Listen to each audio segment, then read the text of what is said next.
Olá, pessoal. Meu nome é Carlos Eduardo, ou Cadu. Eu sou evangelizador na Sociedade Espírita de Assistência e Estudo, a SEAE, no Cruzeiro, e fui convidado pela Sociedade Espírita Irmã Rosália a proferir a palestra de quarta. Desde já, nós rogamos que Jesus possa nos orientar nessa condução e que nós sejamos tocados pelo sentimento, por aquilo que vai fazer a gente modificar nossa conduta e ter a esperança. O tema dessa palestra é, como vocês podem ver, bem-aventurados os puros de coração, ou seja, uma das bem-aventuranças tratadas por Jesus no Sermão do Monte. E aqui a imagem que eu coloquei, que eu achei a mais adequada, a mais cabível, seria nada mais senão o batismo do Cristo, em que o João Batista realiza o batismo dele e fala que ele não seria digno nem de desatar as sandálias do Mestre, pela pureza que tinha o Cristo. Então, já serve de norte para a nossa palestra. Qual o paradigma, qual o padrão de pureza que nós teremos, que é a pureza do próprio Cristo. Muito bem. Nós temos, nessa exposição, dois objetivos gerais. O primeiro deles é descobrir o que seriam realmente as bem-aventuranças. Nós vamos comendo pelas beiradas, com muita calma, né? Então nós vamos descobrir primeiro o que são essas bem-aventuranças para adentrar nessa bem-aventurança. E, sobre essa bem-aventurança especificamente, nós vamos buscar compreender o que é a pureza do coração, como buscá-la e como essa pureza nos guia para uma vida mais plena. Então nós vamos traçar primeiro o panorama, depois nos adentramos especificamente na pureza do coração. Muito bem, começando pelo início, começando pelo princípio. Quem sou eu? Essa é a pergunta que intriga a humanidade. É a pergunta, uma delas, né, que nós ainda nos debatemos muito. Quem sou eu? De onde vim? Para onde vou? É por muitas vezes não ter essa resposta que adotamos soluções materialistas, imediatistas. Não conseguimos saber de onde nós viemos, não conseguimos saber para onde vamos, não sabemos quem nós somos. E a doutrina espírita, na promessa do consolo prometido, nos dá essa e muitas outras respostas. E a resposta que ela nos dá está contida no Livro dos Espíritos, fala que nós somos espíritos. Nós somos criaturas eternas. Fomos criados por Deus no momento, mas nós não teremos fim. A nossa vida carnal, temporária e passageira vai ter o seu fim, mas nós continuaremos existindo. Agora, o que significa espírito? Principalmente para Jesus, na época de Jesus, o que significava o termo espírito? E nós pegamos do hebraico. O hebraico, que é o idioma do Novo Testamento, o idioma em que, aliás, a comunidade falava naquela época, era o hebraico. O Novo Testamento é escrito em grego, mas o hebraico era o idioma falado. Do hebraico, ruos, ou seja, sopro ou vento. E nós remontamos a João, capítulo 3, versículo 8, que Jesus conversa com Nicodemos, e ele fala: o Espírito sopra onde quer, não se sabe de onde vem, nem para onde vai. Então o Espírito é tido como essa força, esse vento, o sopro, que está em todos os lugares. O que isso quer dizer? Que Deus cria os Espíritos para povoarem o universo, para estarem em todo o universo, para soprarem em todo o universo. Então são os filhos de Deus, são as criaturas do Criador, criadas para se aproximarem do Criador. E falando em criação, como nós fomos criados? De que forma Deus nos criou? Será que Deus nos criou perfeitos? Deus nos criou já com um estado médio de evolução? Respondem os Espíritos no Livro dos Espíritos. Deus criou todos os espíritos simples e ignorantes, isso é, sem saber. Todos nós fomos criados simples e ignorantes. Simples, ou seja, realmente sem aprendizado prévio. Realmente aquele papel em branco, pronto para aprender, pronto para se ensaiar para a vida. E ignorantes. Ignorância no sentido de não saber, de não ter ciência, de não ter conhecimento. Nós somos criados assim. E no curso dos milênios de anos, dos milhares de anos, nós vamos tendo o aprendizado necessário até chegar no estado atual e continuar evoluindo. Todos nós seguiremos uma escala evolutiva, uma escala progressiva. Não há privilégios nem deméritos na criação. Deus permite que todos os seus filhos possam progredir. E qual a nossa tarefa maior? São perguntas profundas, não é? Pois a doutrina espírita se dispõe a essa profundidade. Quem sou eu? Como fomos criados? E qual a nossa missão? Qual é a tarefa? Por que estamos aqui? E respondem novamente os espíritos. A cada um deu determinada missão com o fim de esclarecê-los e de os fazer chegar progressivamente à perfeição.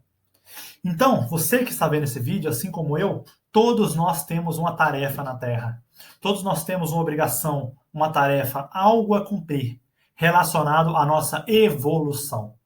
A nossa missão é evoluir, a nossa tarefa é evoluir. Mas evoluir para onde, Cadu? Evoluir para se aproximar de Deus, gravitar em volta de Deus. Deus nos cria, nós estamos com Ele, pelas nossas escolhas nós podemos nos afastar um pouquinho dele. Às vezes nós escolhemos o mal, nós não fazemos as melhores escolhas, nós nos afastamos temporariamente um pouquinho de Deus. Ele não se afasta da gente, mas nós nos afastamos um pouquinho. E a nossa tarefa é a gente se reaproximar de Deus, até a gente comungar perfeitamente da vontade de Deus. Então, a nossa tarefa macro, a nossa missão é nós nos aproximarmos de Deus. E, Cadu, o tema é bem-aventurança. Por que você está falando disso? A gente está comendo pelas beiradas. Vamos chegar lá. E aí fica a pergunta: a humanidade tem cumprido essa tarefa? A humanidade tem empregado o bem, o amor, a paz para se aproximar de Deus? Eu estou dando essa palestra virtual porque nós estamos numa época de pandemia, né? Uma época que nós temos um vírus que está aí atacando, né, a humanidade, entre aspas, que é muito letal, que é agressivo. Eu pergunto, se fôssemos nós filhos bondosos, amorosos, que não fôssemos rebeldes, será que nós teríamos esse vírus da agressividade, esse vírus nos atacando? Só essa reflexão. Será que nós cumprimos essa tarefa de amor? E a resposta é, a grande maioria, não. Não que essa pandemia seja um castigo divino, mas não, é mera consequência da degradação ambiental, da degradação dos costumes, do desamor no dia a dia, da falta de amor consigo e para com o outro. É uma mera consequência do que nós mesmos fizemos. Então, não, a humanidade não tem cumprido essa tarefa. Nós cumprimos só um pouquinho. E uns cumprem e outros não. Como todos nós estamos juntos, todos nós passamos pelas consequências disso juntos. Mas Deus é muito misericordioso. Mesmo nós não tendo cumprido essa tarefa, os judeus, os árabes, os egípcios, mesmo recebendo as verdades divinas e não cumprindo, Deus envia alguém especial, um filho dele muito próximo, para nos revelar algumas verdades, para nos ajudar a se reaproximar dele, para relembrar todas as lições dele. E quem foi esse principal? Quem é esse Espírito eleito que nos envia esses conhecimentos? Está lá no Livro dos Espíritos, pergunta 625. Jesus Cristo. Qual o modelo mais puro que Deus nos fornece como modelo e guia? E eles falam Jesus. E a gente remonta, a gente tem que lembrar que Jesus é um hebreu, certo? A raiz religiosa, a raiz antropológica do Cristo é o judaísmo. E ele é criado no seio do povo hebreu, no seio mais humilde. O que significa o nome Jesus Cristo? Jesus vem do hebraico Yeshua, que significa o quê? Salvador. Aquele que retira alguém da escravidão. Aquele que resgata o outro de um poço. Então, e os judeus tinham esse costume, né? Eles davam o nome de um filho, davam o nome de um profeta conforme a tarefa que ele desempenhava. E Jesus é isso. Ele teve esse nome, está lá no capítulo 1 do Evangelho de Mateus. Pois ele salvará o povo dos seus pecados. E Cristo aí já vem do grego. Cristo não é o nome de Jesus. O nome do Jesus é Jesus. Cristo é uma denominação. Vem do grego Christos, que é o quê? Aquele que é designado para realizar uma tarefa especial. Aquele que recebeu uma missão. Qual missão? Jesus descreve, de uma forma muito bonita, em uma sinagoga. Ele relata o discurso de Isaías, que fala: o Espírito do Senhor está sobre mim, por causa disso me ungiu para evangelizar os pobres, enviando-me para proclamar libertação aos cativos, recuperação da visão aos cegos, para pôr em liberdade os oprimidos e para proclamar o ano da graça do Senhor. Muito bonito, né, pessoal? Muito profundo. A tarefa do Cristo é evangelizar os pobres. Não somente aqueles pobres que não têm condição material, os pobres em espírito, aqueles que estão desgarrados, que não têm uma orientação. Libertando os presos nas amarras espirituais, recuperando a visão dos cegos em espírito principalmente, e para pôr em liberdade os oprimidos. Porque quando a gente está no erro, quando a gente está com um vício, nós somos verdadeiramente escravizados por ele. Vocês podem pensar pessoas que têm, às vezes, vícios, né? Vícios de drogas, de bebida, ou um vício moral muito forte. Essa pessoa é presa a isso. Ela é verdadeiramente oprimida, escravizada. E a tarefa do Cristo é nos libertar dessa escravidão. E é por isso que ele veio na Terra e teve o seu apostolado. Muito bem, agora nós chegamos no centro. O que são as bem-aventuranças? O que elas são? E aqui nós temos a imagem emblemática do Cristo no Sermão do Monte. Aquela imagem muito simples, né? Com o povo, na comunidade muito simples, recebendo esses ensinamentos. E nos fala Mahatma Gandhi com toda a sua sabedoria. Se todos os livros sagrados da humanidade se perdessem, mas não o Sermão da Montanha, nada se teria perdido. O Sermão da Montanha é um dos 8 sermões do Cristo, aproximadamente, né? Que ele fez um número determinado de sermões no Novo Testamento. E o Sermão da Montanha é o principal. Está no capítulo 5 ao 7 de Mateus e é também relatado por outros evangelistas. Que é ali o conjunto, é o centro da obra de Jesus.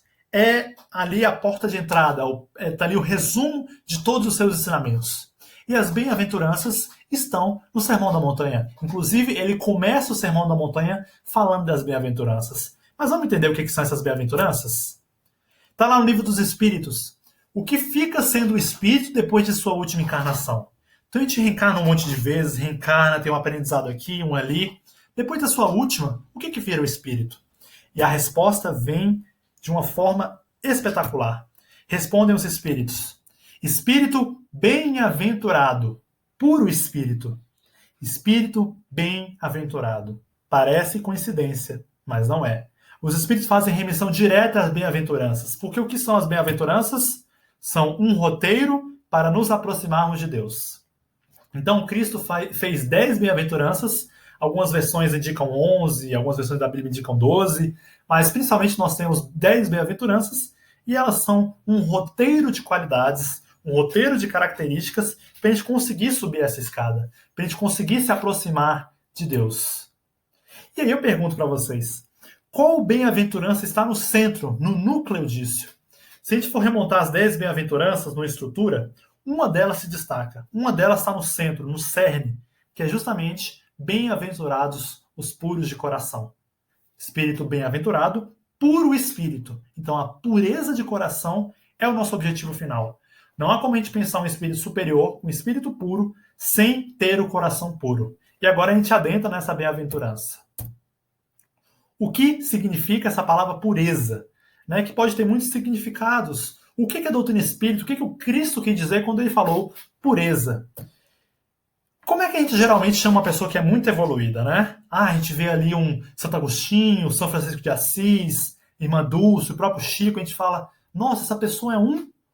Como é que a gente chama? Essa pessoa é um santo, essa pessoa é uma santa. O que significa esse termo santo? Porque santo representa isso, né? Um grau de pureza extraordinário, um grau de elevação extraordinário. E, de novo, a gente se remonta ao idioma nativo do Cristo, porque é importante isso. A gente se remonta ao contexto histórico, social, ao contexto linguístico, para entender realmente as palavras do Cristo. Santo vem do hebraico Kodesh, que significa separado. Separado, Cadu? Separado do quê? Separado da matéria. Kodesh significa isso. Santo significa o quê? Estar separado da matéria. Às vezes a pessoa está encarnada, mas ela é tão espiritualizada, ela é tão espirituosa, que você já não reconhece muito o traço material nela. Ela já se desconectou, ela tem o seu emprego, ela trabalha, mas o coração dela, a mente dela, já está no nível além. E a nossa pureza se mede assim, pela nossa separação da matéria, pela nossa espiritualização em cada dia. Não é para a gente largar a matéria, não. A matéria é importante para a gente evoluir, mas a gente da matéria, das experiências da Terra, tira a nossa espiritualização. E Kardec fala, Evangelho segundo o Espiritismo, é inseparável da simplicidade e da humildade. Exclui toda ideia de egoísmo e de orgulho. E aí vem o Cristo. Deixai que venham a mim as criancinhas e não as impeçais, pois o reino dos céus é para os que se lhes assemelham. Então o reino dos céus é para os que se parecem com as crianças. Não é que a criança seja... a doutrina espírita não professa que as crianças sejam seres puros e perfeitos. Pelo contrário, as crianças são espíritos milenares, assim como todos nós. Mas no estado de infância, o espírito manifesta o quê? Doçura, mansidão, simplicidade, vontade de aprender. Então Jesus faz ali uma metáfora, uma alegoria. Pureza é como se fosse o estado da criança. Não que o espírito da criança seja puro, mas ele manifesta a pureza nessa faixa etária. Manifesta doçura, manifesta mansidão, simplicidade, aquela vontade de sempre aprendiz. São traços da pureza de coração. Porque o contrário é o quê? É a rigidez, é a ira, é a arrogância, é você pensar que você sabe tudo. Que é justamente o contrário da pureza. Então é basicamente o coração aberto. Para, como diria Chico Xavier, tudo que eu aprendi com a doutrina espírita é que temos que nos transformar sempre. Isso é a pureza, a simplicidade. E quais os ensinamentos que Jesus deixa em relação à pureza, para a gente entender um pouquinho mais? Eu, porém, vos digo que aquele que houver olhado uma mulher com mau desejo para com ela, já em seu coração cometeu adultério com ela. Ou seja, a verdadeira pureza não está somente nos atos, está também no pensamento. Adultério, Jesus usa aqui só de uma figura, né? Não é que adultério seja apenas você olhar para uma mulher com desejo impuro. Adultério é toda traição, todo desejo mal. Todo desejo mal que começa na sua mente, e aí vem inveja, o ciúme, já está ferindo a sua própria pureza. Você já está se distanciando um pouquinho desse objetivo. Não é o que entra na boca que macula o homem, e o que sai da boca do homem é que o macula. Ou seja, é muito mais fácil praticar atos exteriores do que se reformar moralmente. Não adianta eu estar lá, eu faço tal prática religiosa todo dia, eu rezo todo dia, e continuo cometendo os mesmos erros. Na doutrina espírita nós enfatizamos muito isso. É a reforma íntima, a moral, que realmente é a pureza preconizada por Jesus. E por final, se a vossa mão vos é objeto de escândalo, cortai-a e lançai-a longe de vós. É melhor que entre na vida com uma só mão do que ter duas e ser lançado no fogo eterno. Forte, né? O que Jesus quis dizer com isso? Se você tem um defeito muito grave, se você tem algo que realmente te prejudica, corte esse defeito e lance no fogo. Porque é melhor que você entre na vida eterna sem esse defeito do que você entrar com ele e sofrer expiações, sofrer dificuldades. Pureza é isso, gente. É o funil. É ali o coador de café. O espírito passa por esse coador, passa por essas experiências para sair melhor depurado. E é melhor a gente voltar para a vida eterna sem esses defeitos do que com eles. Entrai pela porta estreita, porque larga é a porta da perdição. Então são esses os traços da pureza. É a reforma moral, é a gente se distanciar da conduta que muitas vezes o mundo adota, o mundo tem por correto, para se aproximar do que Deus acha que é correto, por intermédio do que o Cristo disse e os Espíritos confirmam na obra da doutrina espírita. E aí vem a pergunta-chave. Tá, eu sei o que é bem-aventurança, eu sei o que é pureza. Como buscar essa pureza? A pergunta que vale 1 milhão, a pergunta de ouro, a pergunta que realmente faz importância. E o primeiro, a gente pode listar alguns passos. O primeiro é buscando realmente se aproximar do objetivo, Deus. Enquanto a nossa vida não gravitar em volta de Deus, não gravitar em volta dos agentes que ele envia, os espíritos, não gravitar em volta os bons espíritos, não gravitar em volta do Cristo, a nossa vida não tem sentido, não tem real sentido. Então a gente tem que ter por meta, por facho, me aproximar do Criador, me aproximar desse ser que vibra para todos os lugares. É como o Sol. Ele é um ente separado, mas vibra em todos os lugares. Abrir a janela do meu coração para se aproximar desse objetivo. Segundo, percebendo, então estou buscando me aproximar. Estou fazendo oração, adoto uma religião, pratico a doutrina espírita, uma religião que me faz bem, e depois percebendo as próprias imperfeições e as mazelas morais. Quais são os meus defeitos? Quais são as minhas dificuldades? A gente sabe. A gente já sabe. Mas fazer esse exercício de reflexão. Será que eu sou uma pessoa estressada? Ansiosa?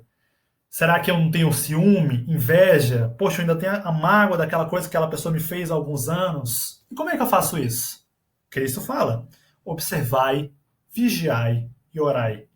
Observar os próprios defeitos, ter aquela conduta se observando, vigiá-los e orar. Orar pedindo força para Deus, para que a gente possa ir mudando por dentro. E essa mudança vai acontecer muito calmamente, com o exercício da persistência. E 3, agindo de forma prática para transformar os maus impulsos. Aí a conduta diária. Olha, hoje eu vou evitar falar mal de tal pessoa, hoje eu vou evitar condenar tal pessoa, hoje eu vou orar por aquela pessoa que eu tenho mágoa. Hoje. Amanhã não importa, você está aqui hoje. Hoje eu posso fazer isso. Faça isso hoje. Hoje eu vou rever as minhas atitudes. E está lá no Livro dos Espíritos, pergunta 919. Qual o meio prático mais eficaz que tem um homem de se melhorar nessa vida e resistir à atração do mal? Qual o meio mais eficaz? E responde os Espíritos. Um sábio da antiguidade vos disse, conhece a ti mesmo. Então, o autoconhecimento é essencial, é a chave para a gente se melhorar na vida e resistir ao mal. Mas, Cadu, beleza, como eu faço isso? Na pergunta 919, item A, o Espírito Santo Agostinho fala o método que ele usava. Santo Agostinho, todo dia antes de dormir, ele usava um caderninho, usava um meio de registro, né? E ele passava limpo os atos que ele fez. Se perguntando a Deus, cara, eu fiz alguma coisa que pudesse ferir meu irmão? Eu fiz alguma coisa que estava contrária à lei de Deus? E ele dizia que sempre tinha inspiração e isso vinha na cabeça dele. E ele se esforçava nos próximos dias para se corrigir. Então, um método que leva 5 a 10 minutos, que às vezes a gente deixa de lado, mas que às vezes nos ajuda a perceber e buscar essa pureza, degrau a degrau, se reformando.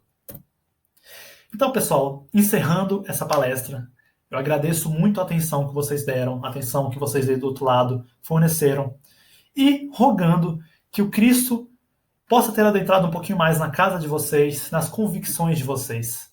Que a gente possa ter por facho, por ideia, a luz de Deus junto de nós, se lembrando que o Cristo está nos esperando.